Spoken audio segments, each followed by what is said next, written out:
அத்தை, நைட்டுக்கு என்ன சாப்பாடு? நைட்டுக்கு என்ன இட்லி மாவு தான் இட்லி ஊற்றிடுவோம். சட்னி?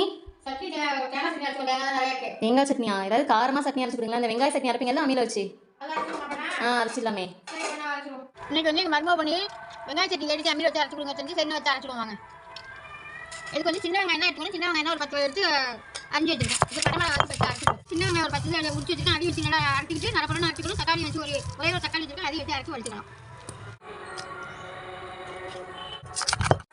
இப்போ உப்பு வச்சு அரைச்சி வச்சிடலாம். இந்த மாதிரிலாம் சட்னி அரைச்சிங்கன்னா 4 இட்லி கூட ஊற்றிங்க. இப்போ அரைச்சிட்டா வலிச்சு நம்ம ஒரு பாத்திரத்தில் எடுத்துக்கலாம். இந்த சாப்பிட்டு பாருமா எப்படி இருக்குன்னு. வெங்காய சட்னி அம்மியில் வச்சு அரைச்சி கட்டில. ஆமாம், அரைச்சிருக்கேன் பார்த்து சாப்பிட்டு பார்த்து சொல்லி.